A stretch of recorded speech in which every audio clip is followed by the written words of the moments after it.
How to gain successful support from your stakeholders in your organization. Really, it all comes down to the timing. Four Kites, talking to Four Kites, or any application for that matter, is where does it fit in the budget? Is there money in the budget? If not, can there be money in the budget? And what is the justification for it to be in the budget? One, making sure it's clear about what those priorities are, that you're focused on, and then two, what are you kind of pushing to the side? We're going to table that. The other one is just general functional roadblocks. We're trying to understand how to overcome the selling up what your needs are to the stakeholders to get the buy-in and support you need to do the job that is needed in the future. To Glenn's point, talking to your customers, talking to the people in the industry about what they see as a functional roadblock or a roadblock for them to be successful in the future, and how do you jump to get ahead to meet that need. The other thing is you got to partner with companies that are invested in select core competences, right? I think one of the challenges as shippers is when you work with a lot of inherent technology companies, whether it's asset carriers or brokers, right? I think you look over the last 5 to 10 years, you have a lot of 3PLs that are trying to become product companies, right? And there's this diametrically opposed strategy of, are we a service provider or are we a product company? And so, if I'm Organic Valley and I'm meeting with a carrier, it's like, well, wait a minute. Are you a software company? Are you a service provider? Are you an asset provider? What is it? And so, what I've always said is it's really important for buyers to understand what is core to a company and what's kind of a pet project or a skunk work project, right? And as long as you're investing in companies that are focused on their core and they have proven use cases, you will be successful.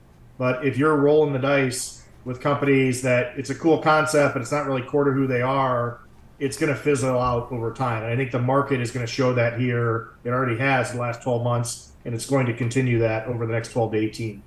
I would agree. I think that oftentimes what you think you're getting and what you're getting are different if you don't do your due diligence. Now, from my side of the table, I call this the gap. The gap from what you think you're purchasing or getting to what you actually get when the rubber hits the road. And I think in our industry, it's almost been acceptable for there to be a gap from what sales presents to what operations delivers. You have to get rid of the gap, and you have to know there is no gap when you're a buyer, let's say like a Nathan in this scenario. Would you say that's accurate, Nathan? Uh, I actually had a bit of a chuckle of your statement, what sales puts out there and what operations can deliver on. Well, I think it's acceptable at some level in our industry, and it's always been there, but I don't understand. We're in a downturn in the market, right?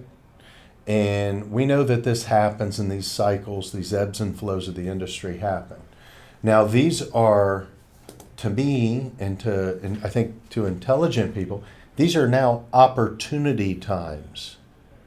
They're opportunity times for shippers to realign their support system from a customer service and a value perspective. They're opportunities to try and drive out cost. But when the market is on the upside, most shippers don't get to necessarily choose to do business with who they want to do business with. They take what options are there afforded to them at that point in time, which I don't think that's not a proactive approach, that's a reactive approach from a business model perspective. And I don't think people would do that with their own resources and their own finances, but yet I think it's acceptable to do that with the company's finances.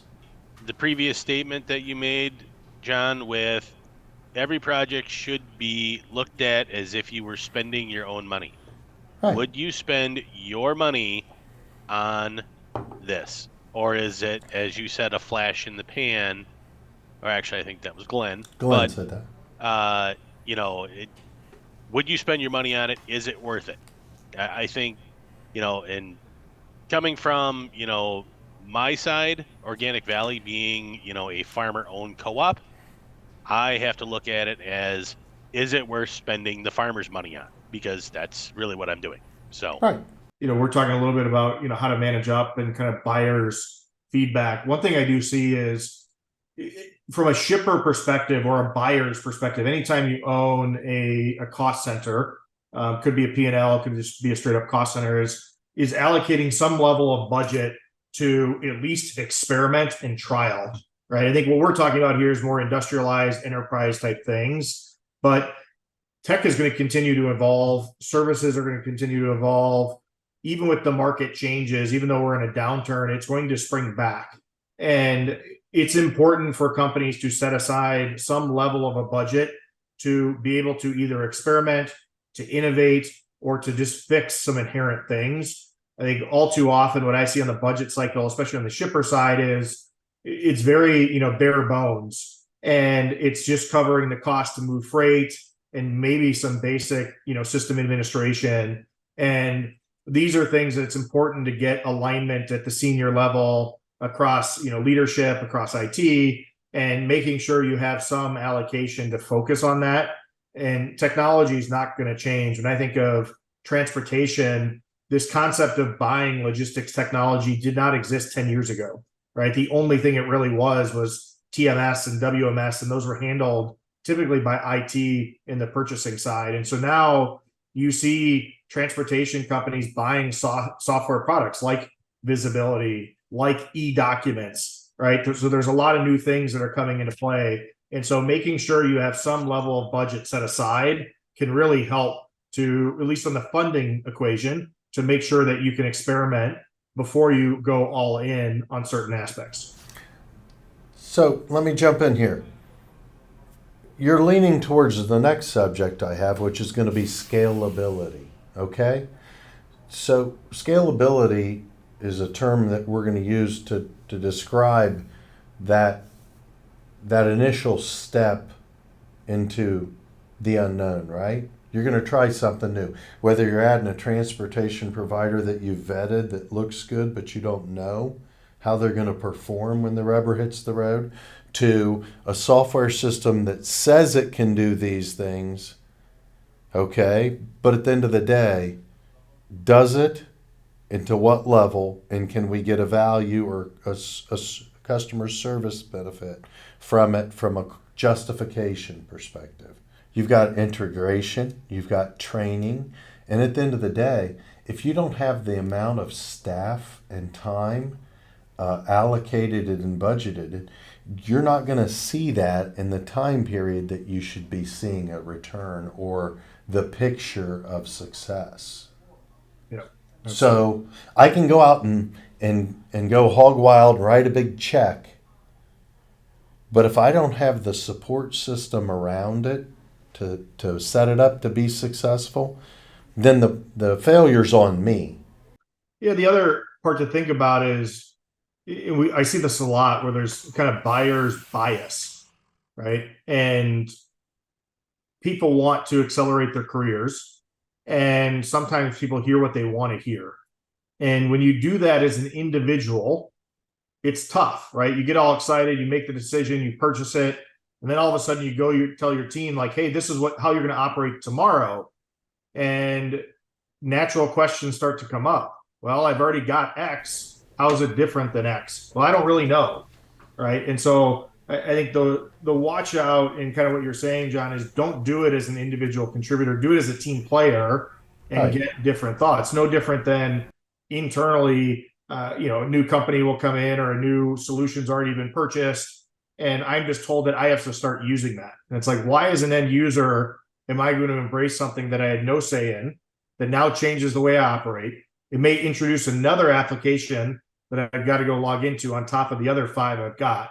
And so that's where that team concept from day one through, the entire end is so important. But if you're doing this solo, the transformation, the change management is almost impossible, right? And yeah, you can try and force it through for a little bit, But 3 years from now, when you look at how that org has changed, the answer is they're going to go back to what they were doing. And so just the number one advice is don't be solo and don't be the lone wolf, right? You're a team player, you're a team leader, and that will be highly effective. I would love to continue this in the future. Nathan, have you got anything else you would like to share with us on this subject? You know what, Glenn hit it on the head. You know, you cannot do it on your own. I will tell you that I have 3 extremely exceptional people that work for me.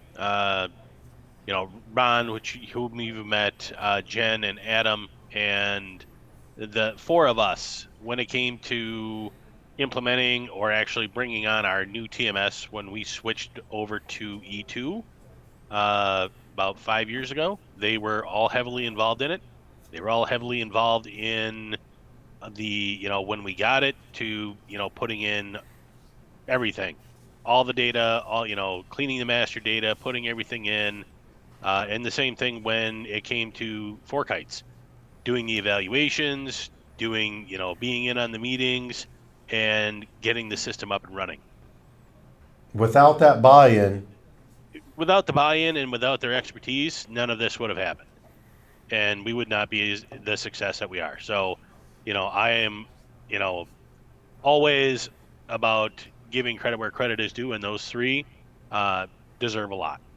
So if it's any word of advice, is be thankful for your teams. I like that. One thing I'd add, John, I couldn't agree more with Nathan, is as a end user, whether you're a shipper buying, whether you're a 3PL buying, or any type of buyer, right? Even software companies buy software, is you cannot go into a transformation and not expect to change, right? All too often we hear of companies thinking that technology will solve bad data, bad process, all this stuff. So, if I had one kind of parting wisdom, it's don't go into a transformation assuming you don't have to change, right? And that's part of having the right team, right? Is they'll know what they need to change and what's a part of that kind of journey. But if you're expecting another company to come in and solve what you've been doing for 50 years and not change a thing, it's a rude awakening. And the leaders really get that. The laggards tend to point the finger, and it just doesn't create that highly effective team that we all aspire to be a part of. well, I can honestly tell you guys, I am terribly spoiled by the skill and staff that I have working for me. And Nathan, you have the same scenario. When Nathan and I started working together, it didn't take a week for us to recognize he had real players on his team. And I called Nathan to say, hey, Nathan, your people are sharp. It's a team sport. Expect change.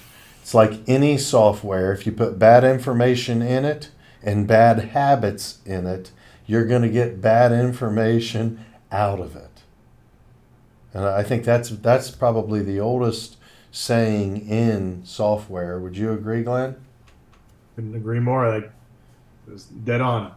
So, set yourself up for success, understand where you want to go, and understand the roadblocks, get the buy-in and the support, because at the end of the day, everyone has to do extra work to learn and implement the new system. They have to have control and a feeling that it's their job and that it's going to bring them value.